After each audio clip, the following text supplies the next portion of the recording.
Desde la época prehispánica hasta la actualidad, México ha sido una cuna de leyendas y mitos que han sido transmitidas por generación en generación. Historias sobre seres sobrenaturales, apariciones o eventos inexplicables. En este primer episodio vamos a explorar solo alguna de ellas. Leyendas que nos harán cuestionar la realidad y nos dejarán escalofríos. Pueden proponer más leyendas de México y otras regiones del mundo para próximos videos. Vamos a comenzar.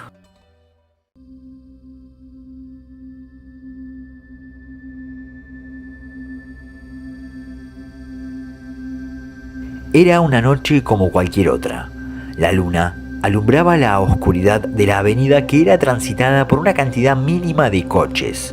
Extrañamente, la ciudad parecía un poco deshabitada, algo que no era común en la Ciudad de México. Un hombre alcoholizado se tambaleaba entre la banqueta y la calle, una escena que para nada era extraordinaria en una ciudad tan grande como el DF. Cualquiera que lo viera diría que estaba por desmayarse, caerse o golpearse la cabeza, o quedarse ahí dormido, hasta que el sol iluminara nuevamente el escenario cotidiano. Sin embargo, nada de esto sucedió. El borracho continuó caminando hasta llegar a lo que ahora se conoce como el Callejón del Diablo. Claro que en ese entonces la calle se conocía por otro nombre.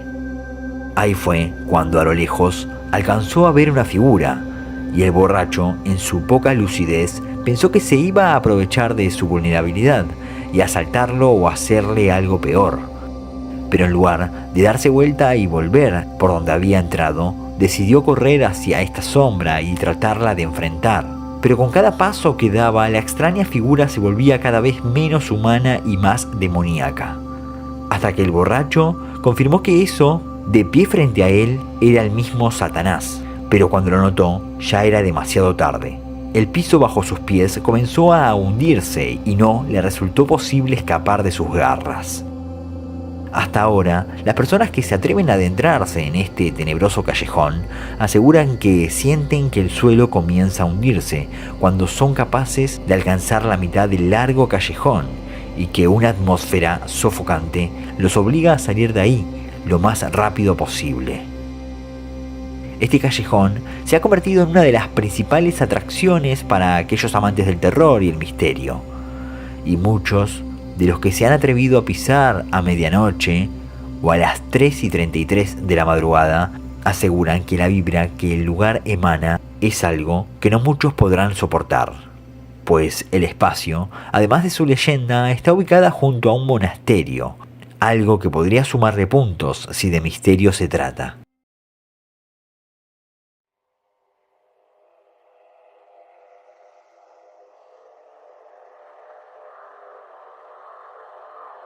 Se dice que hace muchos años, aproximadamente a comienzos de la década de los 80, varias personas que se encontraban en Toluca decidieron partir rumbo a Ixtapala a bordo de un autobús identificado con el número de serie 40. Tras horas de espera, todos emprendieron el camino sin imaginar que jamás llegarían a su destino. Entre gritos, árboles, rocas, el autobús tocó fondo. Tanto el chofer como los pasajeros habrían perdido la vida en el accidente. Sin embargo, se cuenta que el accidente fue tan rápido que ninguna de las almas que allí se encontraban han conseguido un descanso eterno. Sus almas se habrían quedado en pena en el camino interminable. Desde aquel entonces se cuenta que el autobús número 40 sigue recorriendo la misma carretera, ya que las almas de los pasajeros no han conseguido el descanso eterno y en muchas ocasiones pueden verse transitando por la zona. Incluso se dice que algunas personas que desconocen la leyenda urbana se han subido al camión esperando llegar a su destino. Pero en determinado momento del trayecto, el chofer les pide bajar si quieren continuar con vida. La única advertencia es bajar sin voltear atrás o si no, su vida terminará en ese preciso momento.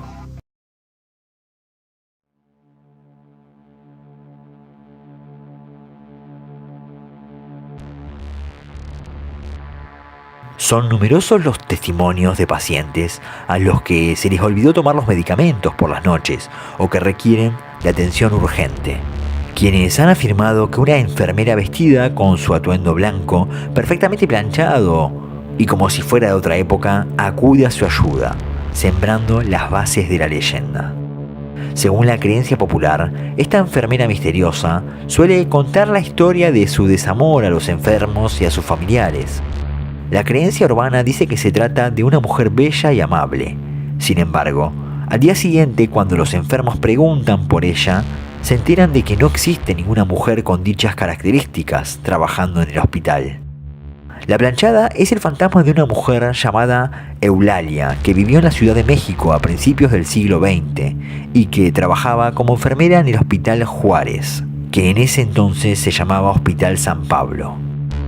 La mujer era muy apasionada por su trabajo hasta que se enamoró de Joaquín, un joven médico que parecía ser un buen hombre. Sin embargo, el final no fue así.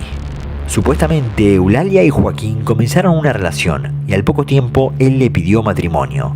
Pero a los pocos días de eso, la enfermera se enteró de que el médico se había ido del hospital y había contraído matrimonio con otra mujer. Eulalia entraría en depresión tras saber de la noticia y, según la leyenda, a partir de ese momento dejó de atender a los pacientes y murió rápidamente luego de ser internada en el hospital en el que trabajaba. Y algunas personas que creen en el fantasma de Eulalia afirman que la mujer se siente culpable por los enfermos que dejó morir cuando sufría del mal de amor y por eso ahora cuida a los enfermos del Hospital Juárez cada noche.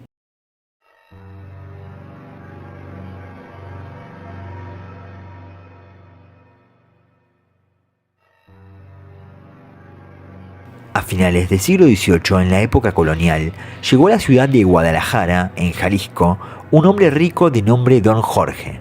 Se distinguía por andar siempre bien vestido y por haber comprado una costosa hacienda.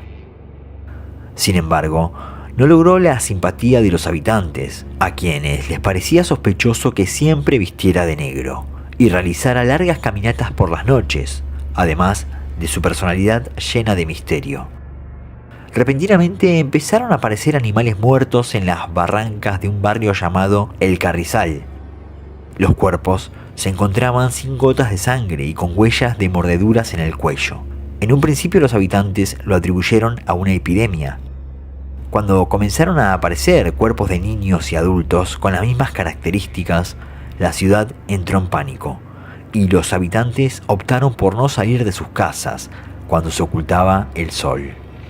Durante esas horas rezaban en sus casas por lo que creían que era una maldición que había caído sobre el pueblo. El pueblo decidió buscar al asesino. Fue así como, según la historia, descubrieron a Don Jorge cuando mordía el cuello de una de sus víctimas. En esta ocasión logró escapar, por lo que los pobladores le pidieron al sacerdote que acudiera a la hacienda para exorcizarlo, pero no logró encontrarlo. Una noche, los pobladores, atraídos por unos gritos, descubrieron a Don Jorge mientras atacaba a una de sus víctimas. Algunos jóvenes iniciaron la persecución de quien llamaron el vampiro de Guadalajara. Un viejo gitano les aconsejó atravesar su corazón con una estaca de madera y enterrarlo en un cementerio, por lo que le tendieron una trampa y, para su sorpresa, lograron capturarlo. Mientras lograban clavarle la estaca, Don Jorge juró vengarse. Después de seguir el consejo del gitano, los jóvenes llevaron el cuerpo al Panteón de Belén, donde lo enterraron.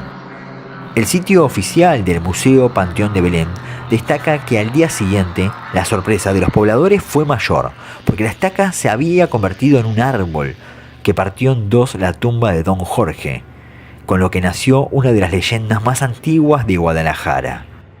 Según la leyenda, el día que el árbol termine de romper la tumba o sea cortado desde la raíz, ese día se liberará nuevamente el vampiro y volverá para cobrar venganza y aterrorizar a toda la población. Se afirma que durante la noche, entre las ramas del árbol, se pueden ver reflejadas las caras de las víctimas. Hoy en día, el árbol se encuentra protegido por una reja, ya que había gente que llegaba al lugar para cortar las ramas, para así poder comprobar si era cierto que salía la sangre de don Jorge.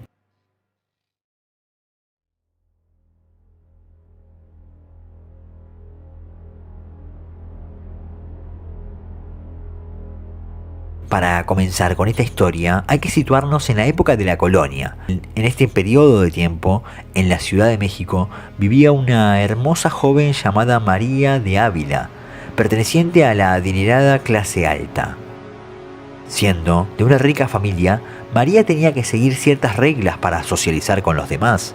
Como ya se lo imaginarán, una de esas normas era no relacionarse con personas de clase menores a ella. Pero un día conoció a un hombre mestizo que se dedicaba a trabajar la tierra, y María quedó totalmente enamorada de él. El joven de apellido Arrutia quería casarse con ella, con un plan en mente: entrar a su adinerada familia para poder cambiar por completo su condición económica y social. Así que, después de enterarse por otras personas del sucio plan de Arrutia, los hermanos de la joven no dejarían que alguien de clase baja se convirtiera en parte de la familia, y menos con la idea de que el joven tenía. Por esta razón, los hermanos de la joven le ofrecieron a Arrutia una jugosa cantidad de dinero para que salieran de la vida de María. Sin pensarlo dos veces, el joven Arrutia lo aceptó y se alejó de ella marchándose a Veracruz sin darle ninguna explicación a su amada. Los hermanos de la muchacha pensaron que se olvidaría de él, y con esto comenzaría una nueva vida lejos del pobre mestizo. Pero no fue así. María cayó en una terrible depresión. Así pasaron 2 años y la joven no mostraba ninguna mejoría. Siempre esperaba que aquel joven regresara a su lado. Al ver que la mujer empeoraba, decidieron enclaustrarla en el antiguo convento de la Concepción, con la esperanza de que por fin sacara a ese mal hombre de su vida que le cambió por dinero. María siempre le pedía a Dios por su novio, pero al ver que no saldría de ese sitio, decidió terminar con su sufrimiento ahorcándose en un árbol de durazno dentro de las instalaciones del convento. La enterraron en el mismo lugar donde se suicidó, y semanas después de ese trágico suceso, comenzaron las espeluznantes apariciones de un fantasma quienes afirman que es María de Ávila. Se dice que se veía su reflejo en las aguas del convento, cuando algunas de las monjas iban por este líquido para después aparecer por las noches colgada en aquel árbol de durazno, donde se quitó la vida. También las monjas que vivieron en el convento afirmaban ver a esta mujer caminando por los pasillos del mismo, un triste final para una hermosa y joven mujer. Incluso por las noches llegaban a escuchar un fuerte y desgarrador grito, diciendo «no volviste». Se dice que le gusta robarle sustos a los enamorados, ya que la principal causa de suicidio se debe al desamor de un hombre que prefirió el dinero antes que a ella. Hemos llegado al final de nuestro primer viaje por las leyendas de México. Espero que hayas disfrutado de estas historias atrapantes, que son parte de la fascinante cultura mexicana. Si tenés más historias sobre México u otros países, no dudes en compartirla en los comentarios para los siguientes episodios.